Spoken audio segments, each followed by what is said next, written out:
Hi guys, how are you? This is part 2 of my little Halloween thing that I was reading later on today. Today's still the 28th.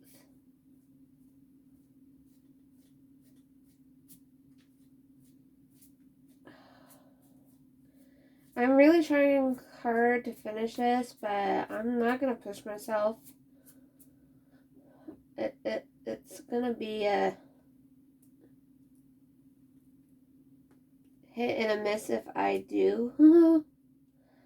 Like I said, I really, really, really want to finish this up so I can get started on my next one. But, like I said, no rush. Diamond painting is no rush. If you need to take a break or walk away from something, then you do it before you push yourself way too hard.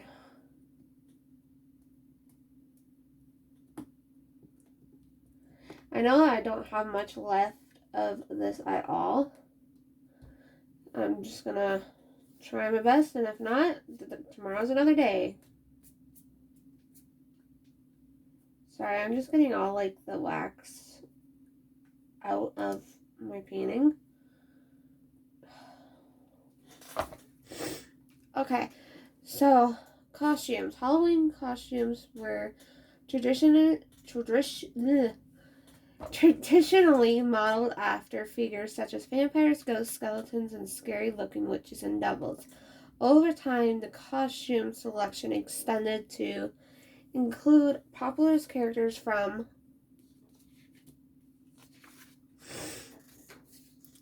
fictions and celebrities and generic archetypes such as ninjas and princesses. Halloween shop in Derry, Northern Ireland, selling masks, dressing up in costumes, and going guising or using your guising. It's one of those like weird words that I don't know how to pronounce, so it's just easier for me to spell it out. If that makes help. If somebody knows what that word means and would love to help me out, that would be like helpful. Okay. Was prevalent in Scotland and Ireland by the late 19th century. A Scottish term, the tradition was called goozing because of disguises of costumes worn by the children. In Ireland, the masks are known as false faces. Costuming became popular for Halloween parties in the U.S. in the early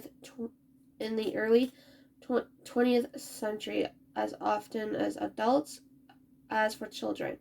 And when trick-or-treating was becoming popular in Canada and the U.S. in the 1920s and the 1930s. Eddie J. Smith, in his book Halloween Unhallowed Is Thy Name, offers religious perspective to the wearing of the costumes on Hallows Eve, suggesting that by dressing up the costume as creatures who at one time caused us to fear, tremble, are able to poke fun at Satan, whose kingdom has plundered by our Savior. Images of skeletons and the dead are traditional decorations used as a memento.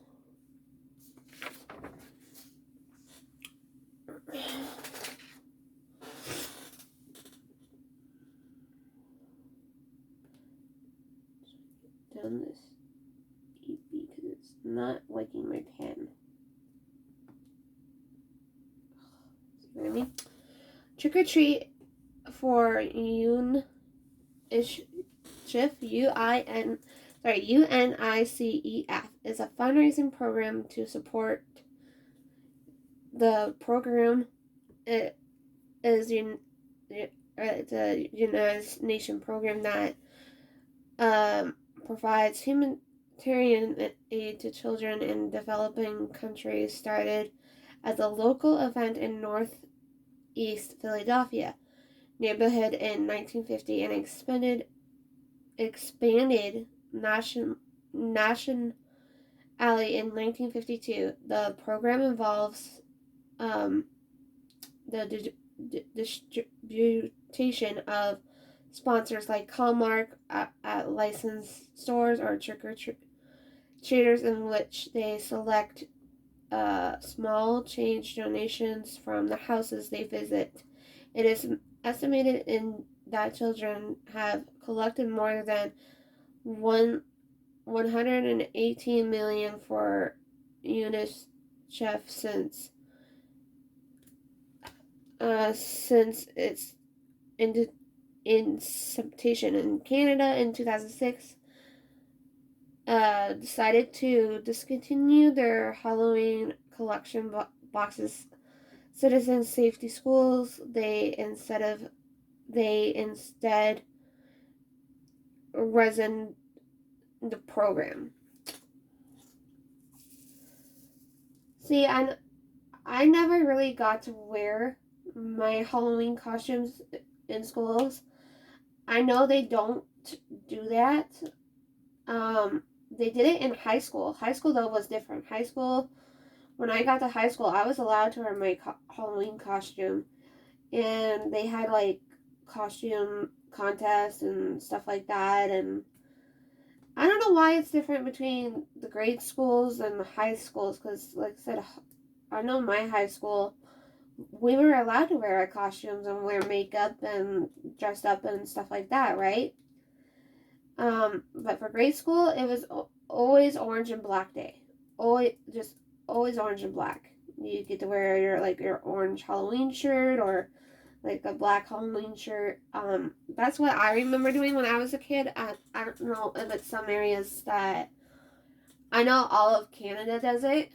I don't know if the I don't know if the Catholic schools are allowed to dress up for Halloween. And I was at a public high school, and they let me wear my costume. So yeah, it was very different when I got to high school, but always as a kid, you were not allowed to wear a Halloween costume, and it's still to this day that you are not allowed to bring your kid in a Halloween costume at school. At a grade school, anyways. It's still considered Orange and Black Day. So, but yeah, because orange and black are standard Halloween colors, right? So yeah, okay. Anyways, the yearly New York's Village Halloween Parade was begun in 1974, the world's biggest Halloween parade. More than 60,000 consumed participants, 2 million spectators, and worldwide television audience. Sorry. I meant to pause when I did that.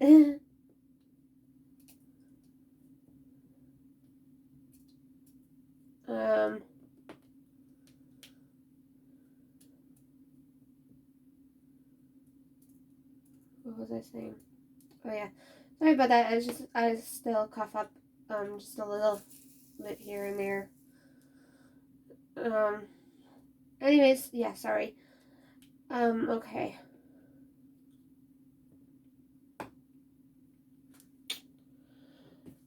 And I think that's I don't know if they did it as a Halloween parade, but I think they're maybe talking about the Thanksgiving parade, but I could be wrong. They could have done both. I have no idea. But I think that's what they're talking about with the TV and other stuff. Well, I feel like I'm losing my voice now. Okay. Since the late 2010s, ethnic stereotypes as costumes have increasingly some under security in the United States, such as other potentially offensive costumes, have been met with the increasing public disapproval. Haunted attractions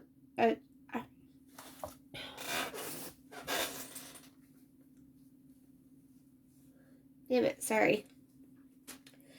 Haunted attractions are entertainment venues designed to thrill and scare patrons. Most attractions are seasonal Halloween businesses that may include haunted houses, corn mazes, and hay rides.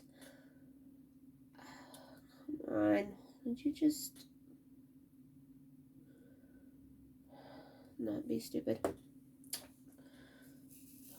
Not me. The wax is being very stupid. It's not sticking to my pen. Maybe I need to switch pens again.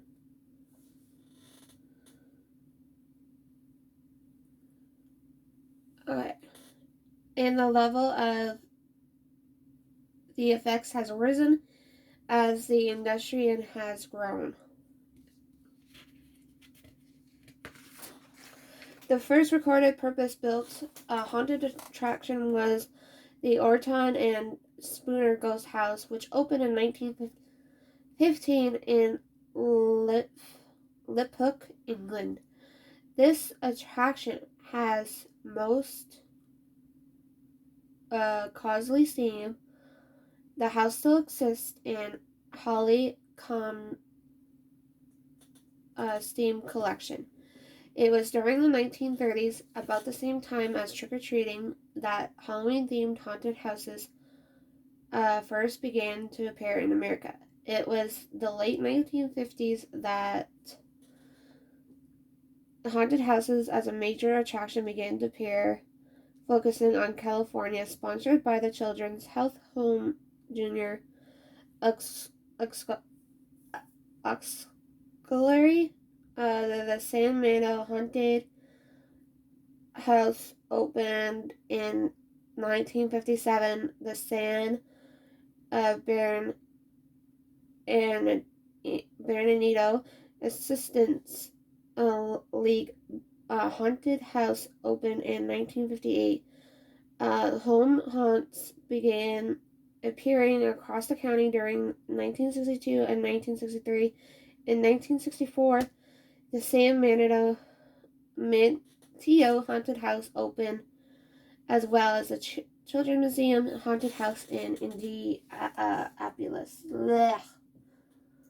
Mouthful. Sorry, guys. I'm trying my best here. We're not perfect, right? We're only human. We just do what we can.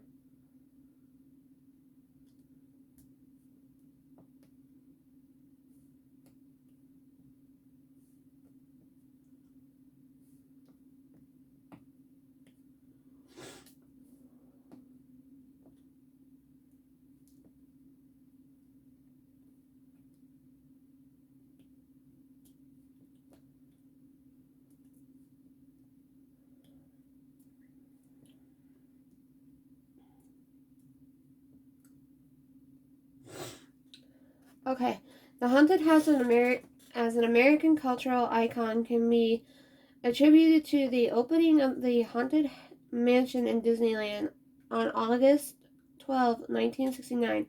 Knott's Berry Farm began hosting its own Halloween night attraction, Knott's Scary Farm, which opened in 1973.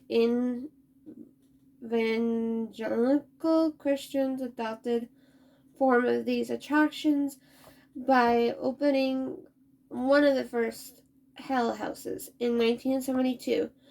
The first Halloween haunted house, run by a non-profit organization, was produced in 1970 by the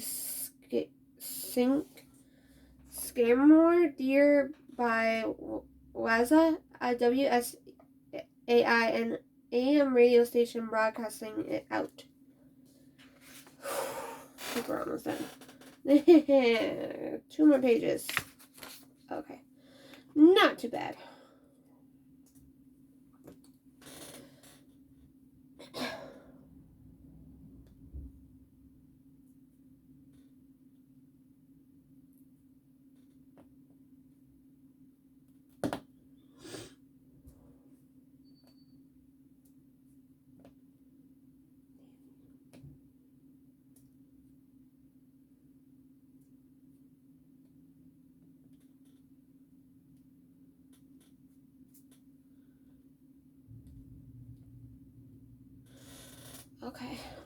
In Cincinnati, Ohio was last produced in 1982.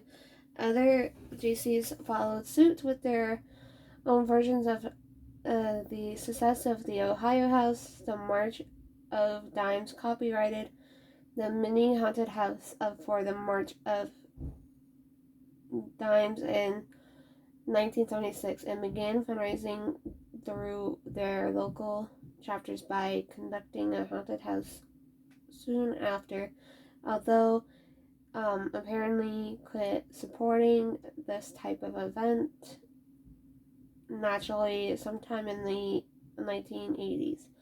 Some March of Dimes haunted houses have persisted until today.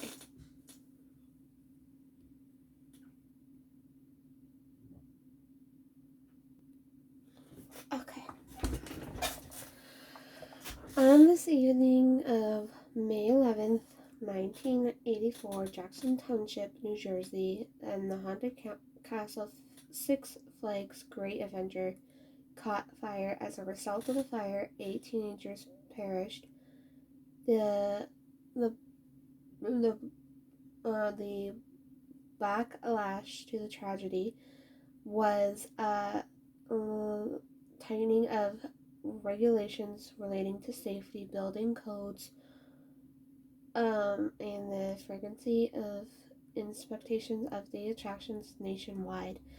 The smaller venues, especially the nonprofit attractions, were unable to compete financially, and better funded commercial enterprises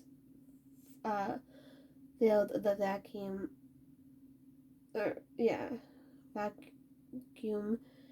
facilities that were once able to avoid regulations because they were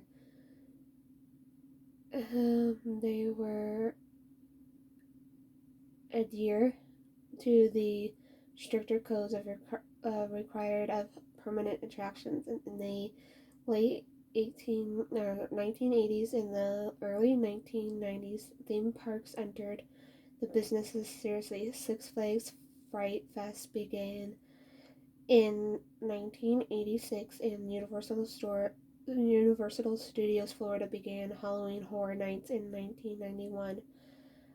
Knott's Scary Farm experienced a surge in attendance in the 1990s as a result of Americans' obsessions with Halloween as a cultural event. Theme parks have played a major role in globalizing holiday. Universal Studios Singapore and Universal Studios in Japan both participate, while Disney now mounts Mickey's Not So Scary Halloween parties events in the parks in Paris, Hong Kong, and Tokyo, as well as the United States. The theme park haunts are by the largest both in scale and attendance. So that is it. That's all I have for today. That's pretty much about it. I'm going to work on this a little bit more. And maybe take a break and come back at it tomorrow and try and finish again. But maybe I'll try to do like a finish with me or, something tomorrow. Because tomorrow is really the only day I have left. And my goal was to finish it by Halloween, and I'm very close. So, yeah. On that note, thank you guys so much for watching. If you like to see more videos like this, make sure you please subscribe. And I'll be back with more, hopefully tomorrow, and try and finish this off.